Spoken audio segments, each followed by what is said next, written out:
और प्यारे बच्चों, आप सभी को नमस्कार। कैसे हैं आप सब? उम्मीद है ठीक ठाक ही होंगे।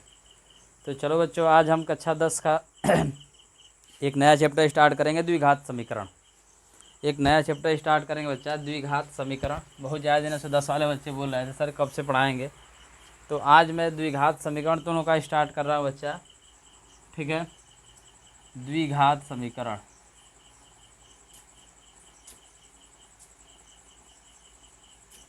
देखो चैप्टर का नाम है द्विघात समीकरण, है ना। चैप्टर का नाम दे रखा है बच्चा लोग द्विघात समीकरण। तो सबसे पहले हम लोग जानेंगे कि द्विघात समीकरण किसे कहते हैं। सबसे पहले हम लोग ये जानेंगे कि द्विघात समीकरण किसे कहते हैं। अगर बच्चा ये वीडियो अगर कोई देख रहा होगा और अगर मेरी बातें ये ठीक ठाक लगेंगी आपको, तो प्लीज़ चैनल को लाइक शेयर सब्सक्राइब कर दीजिएगा, ताकि मुझे मोटिवेट और मैं खुद से मोटिवेट हो सकूँ और मैं वीडियो बनाने में और मुझे बेहतर और कंफर्टेबल महसूस हो। बच्चों चलो जी, कह रहा है द्विघात समीकरण, यानी द्विघात समीकरण किसे कहते हैं। तो यहाँ पर बातें समझ रहे हो, द्वि मैंने क्या होता है? दो, है ना। द्विघात यानी कह रहा है कि द्विघात मैंने दो घात हो किस पर? कोई समीकरण, यानी कोई ऐसा समीकरण जिस पर अधिकतम घातों की संख्या, यानी किसी चर पर अधिकतम घातों की संख्या क्या हो? दो हो। अधिकतम घातों की संख्या क्या हो भाई?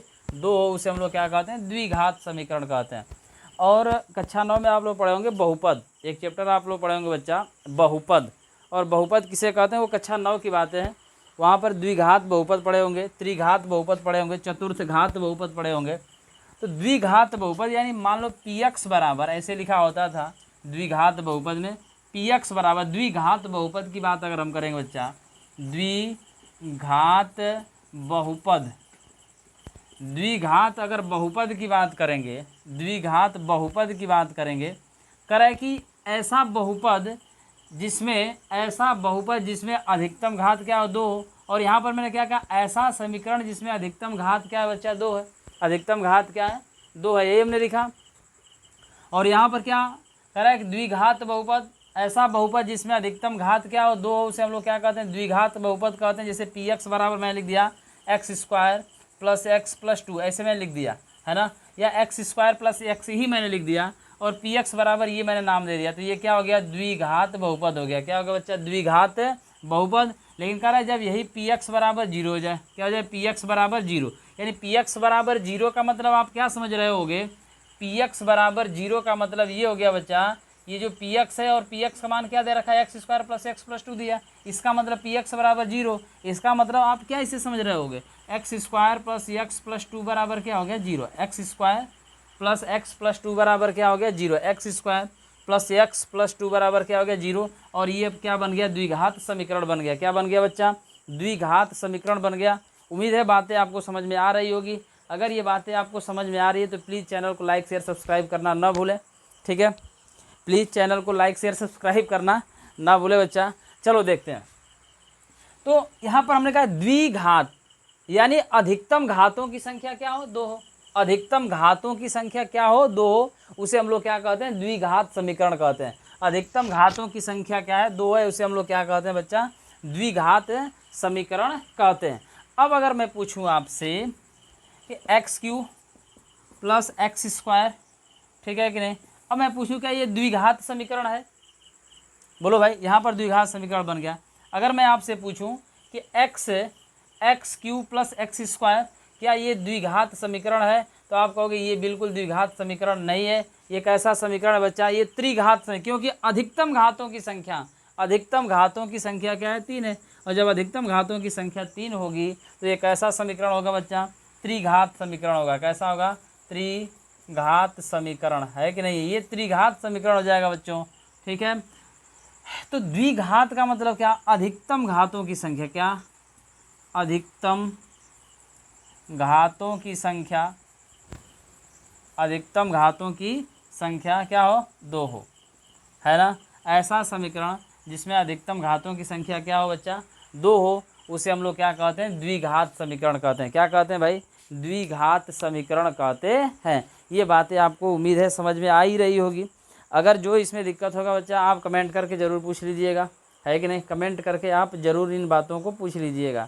ठीक है, अब जरा सोचो भाई, इस पूरे चैप्टर में यानी जो द्विघात समीकरण है, तो द्विघात समीकरण हमें नहीं मैंने ये नहीं उम्मीद है कि आपको ये बातें समझ में, क्योंकि बहुत ज़्यादा कोई इसमें ऐसा कोई लॉजिक नहीं है, क्योंकि चैप्टर का नाम द्विघात समीकरण है और हमें क्या बस इतना ही जाना था द्विघात समीकरण किसे कहते हैं। यानी ऐसा समीकरण जिसमें अधिकतम घातों की संख्या क्या होती है, द्विघात और 2 होता है, उसे हम लोग क्या कहते हैं, द्विघात समीकरण कहते हैं। जैसे आपने पढ़ा था पीछे क्लास में द्विघात बहुपद, यानी ऐसा बहुपद जिसमें अधिकतम घातों की संख्या 2 हो, तो बहुपद तो यही हो रहा था पी एक्स बराबर X square plus X plus का X square plus X plus क्या हो रहा था 2 हो रहा था। कह रहा है ये अगर जीरो हो गया, क्या हो गया, जीरो हो गया, यानी पी एक्स बराबर जीरो, यानी x square plus X plus 2 बराबर क्या हो गया, जीरो हो गया, तो ये क्या बन गया, द्विघात समीकरण बन गया। ये बातें आपको समझ में आ रही है तो अच्छी बात है। चलो भाई आपके एक्सरसाइज पे हम चलते हैं, ठीक है, आपके एक्सरसाइज पे चलते हैं। इसमें कैसा सवाल पूछ लेता है, जैसे पहला सवाल आप लोगों का दे रखा है बच्चा, ठीक है, पहला सवाल दे रखा है आप लोगों का, समझो इस बात को। पहला सवाल दे रखा है कि जांच कीजिए कि क्या निम्नलिखित द्विघात समीकरण है। कह रहा है कि जांच कीजिए और बता दीजिए कि क्या यह द्विघात समीकरण है। कह रहा है जांच कीजिए और बता दीजिए कि क्या यह द्विघात समीकरण है कि नहीं है। तो द्विघात समीकरण है कि नहीं, जैसे पहला सवाल मैं आपका लेता हूँ, ठीक है बच्चा, पहला सवाल मैं लेता हूँ और लिख रखा है इसमें x+1 का होल स्क्वायर बराबर 2x-3, ये दे रखा है सवाल, ठीक है ना। अजय कुमार अग्रवाल की मैं किताब आपको हल करा रहा हूँ भाई, अजय कुमार अग्रवाल वाली किताब मैं आपको हल करा रहा हूँ। इसमें एनसीईआरटी के भी सवाल मिलेंगे, एनसीईआरटी वाले भी सवाल मिल जाएंगे और कुछ एक्स्ट्रा सवाल भी मिलेंगे, है कि नहीं, कुछ एनसीईआरटी वाले यानी सारे लगभग एनसीईआरटी के सवाल मिल जाएंगे और कुछ एक्स्ट्रा सवाल भी आपको इसमें मिलेंगे, ठीक है। तो चाहे वो एनसीईआरटी वाली किताब हो चाहे कोई किताब हो, अगर द्विघात समीकरण पढ़ रहे हो बाबू और द्विघात समीकरण अगर तुम लोग पढ़ लिए और इसमें का हर एक फार्मूला तुम लोगों ने अगर पढ़ लिया, तो किसी भी किताब का सवाल हो वो तो लग जाना चाहिए, तभी पता चले कि हाँ आपने द्विघात समीकरण पढ़ा है।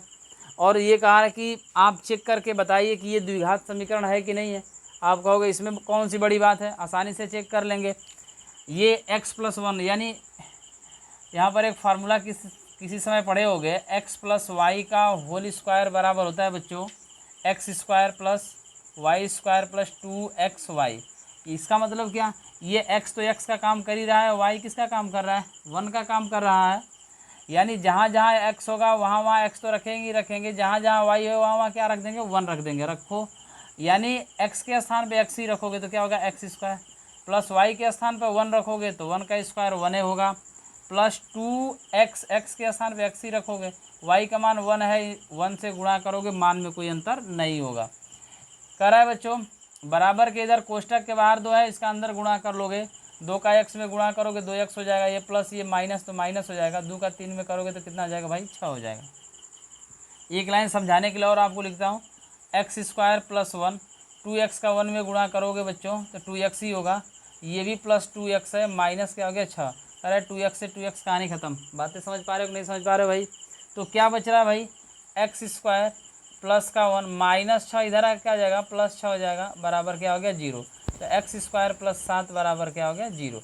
अब बताओ ये द्विघात समीकरण है कि नहीं है, बोलो भाई, द्विघात समीकरण है कि नहीं है। आप कहोगे ये द्विघात समीकरण है, क्योंकि समीकरण तो ही है और कह रहा है समीकरण देखो 0 के बराबर हो गया कि नहीं हो गया, यहाँ देख रहे हो भाई बात। तो कह रहा है कि द्विघात समीकरण तो ठीक है लेकिन द्विघात है कि नहीं है, तो इसमें अधिकतम घातों की संख्या क्या है, 2 है। जब अधिकतम घातों की संख्या 2 है तो द्विघात समीकरण है कि नहीं है, कहोगे बिल्कुल द्विघात समीकरण है। बिल्कुल क्या है बच्चा, द्विघात समीकरण है। ये बातें आपको समझ में आ रहा है कि नहीं आ रहा है, आप ज़रूर एक बार बताइएगा बच्चों कमेंट करके। चलो जी एक और बातें देखते हैं, एक और सवाल हम देख लेते हैं भाई।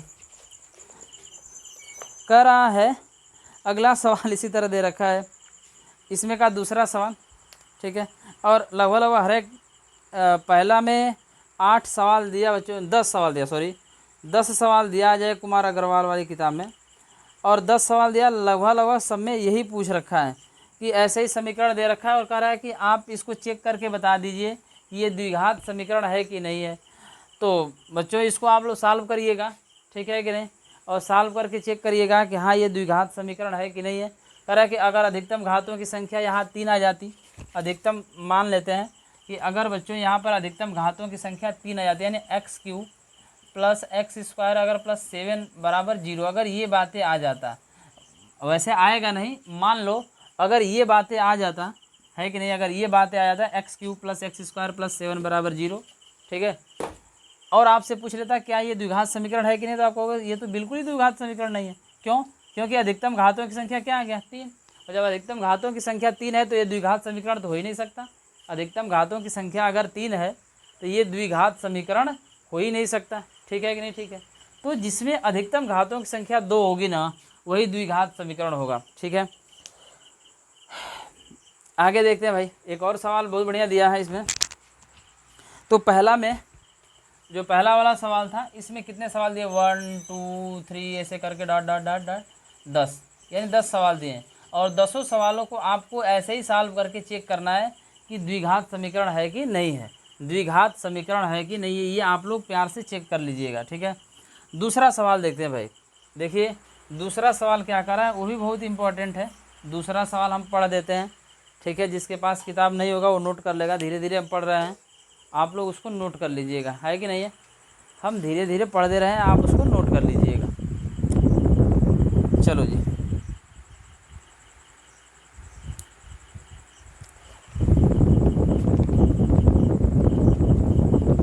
इसमें भी कह रहा है दूसरे वाले में कि निम्न स्थितियों को द्विघात समीकरण के रूप में निरूपित कीजिए। बस दूसरा में भी 5 सवाल दिया है, और 5 सवाल में यही काम करने के लिए बोला है कि निम्न स्थितियों में जो भी स्थिति दिया है उसको द्विघात समीकरण के रूप में निरूपित कीजिए। किस रूप में भाई? द्विघात समीकरण के रूप में निरूपित कीजिए। यानी द्विघात समीकरण के रूप में निरूपित, केवल हमको द्विघात समीकरण बना देना है। क्या करना है भाई इसमें? केवल द्विघात समीकरण बना देना है, केवल हम लोग को द्विघात समीकरण बना देना है। जैसे दूसरे का पहला सवाल पढ़ लेते हैं। दूसरे का पहला सवाल देखो भाई, दूसरे का पहला सवाल समझिए। कह रहा है कि एक आयताकार भूखंड का क्षेत्रफल 528 मीटर स्क्वायर है। क्षेत्र की लंबाई चौड़ाई के 2 गुने से 1 अधिक है। हमें भूखंड की लंबाई और चौड़ाई ज्ञात करनी है। यानी केवल हमें द्विघात समीकरण बना करके छोड़ देना है, केवल हमें द्विघात समीकरण बना करके छोड़ देना है। जैसे कहा सवाल में एक आयताकार भूखंड का क्षेत्रफल, तो अगर हम बात करें बच्चों आयत का क्षेत्रफल की, या आयत का जो क्षेत्रफल होता है वो क्या होता है? आयत का क्षेत्रफल। तो तुम लोगों को ये सिंपल बात है भाई, आयत का क्षेत्रफल बराबर क्या होता है? लंबाई गुणे चौड़ाई, है कि नहीं। आयत का जो क्षेत्रफल होता है वो क्या होता है? लंबाई गुणे चौड़ाई। और सवाल में ज़रा समझिए, कह रहा है एक आयताकार भूखंड का क्षेत्रफल, तो भूखंड का क्षेत्रफल दे रखा है, और भूखंड कैसा है? आयताकार है, आयताकार है, और उसका क्षेत्रफल दे रखा है। तो क्षेत्रफल बराबर क्या होता है? लंबाई गुणे चौड़ाई। क्षेत्रफल बराबर क्या होता है? लंबाई गुणे चौड़ाई। और लंबाई गुणे चौड़ाई कितना दे रखा है? 528 मीटर स्क्वायर। कितना दे रखा है? 528 मीटर स्क्वायर, ठीक है। नहीं, अभी तक जितना सवाल मैंने पढ़ा इतना ही कह रहा है कि कोई आयताकार भूखंड है, उसका क्षेत्रफल कितना दे रखा है? 528 मीटर स्क्वायर। तो भूखंड आयताकार है तो उसका क्षेत्रफल लंबाई गुणे चौड़ाई बराबर 528 मीटर स्क्वायर। आगे सवाल को पढ़ लेते हैं। कह रहा है कि क्षेत्र की लंबाई, ये जो लंबाई है ना इसकी बात कर रहा है। कह रहा है जो क्षेत्र की लंबाई है वो चौड़ाई के 2 गुने से, किसके? चौड़ाई के 2 गुने से। इसका मतलब चौड़ाई कितना रहा होगा कि उसका 2 गुना।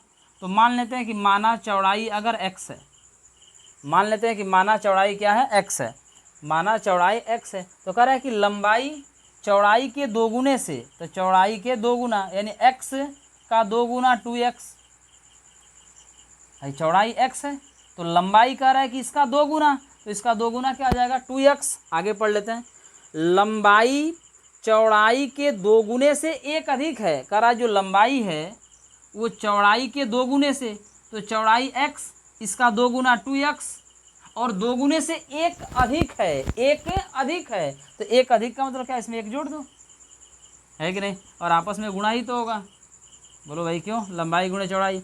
तो लंबाई कितना हो गया 2x + 1, चौड़ाई कितना हो गया x, तो अगर चौड़ाई की बात करेगा तो चौड़ाई x हो जाएगा, लंबाई 2x + 1 हो जाएगा, बराबर क्या हो जाएगा 528। उम्मीद है बातें समझ में आ रही होगी। x का अंदर मल्टीप्लाई कर दो भाई, x का 2x में गुणा करोगे तो क्या हो जाएगा 2x² प्लस, बीच में प्लस है तो प्लस, x का 1 में गुणा करोगे तो क्या होगा x बराबर ये 528 मीटर स्क्वायर, है कि नहीं है। हमें समीकरण बनाना है, क्या बनाना है भाई समीकरण, क्योंकि px बराबर 0 होना चाहिए, तो समीकरण बनाना है। कराइए प्लस, इधर क्या हो जाएगा माइनस, तो 2x² + x माइनस 528 बराबर क्या हो जाएगा 0, है कि नहीं है। करा 2x² + x माइनस 528 बराबर क्या हो जाएगा 0। ये बातें आप समझ पा रहे हो कि नहीं समझ पा रहे, ये बातें आप लोग समझ पा रहे हो कि नहीं, कमेंट करके ज़रूर बताना।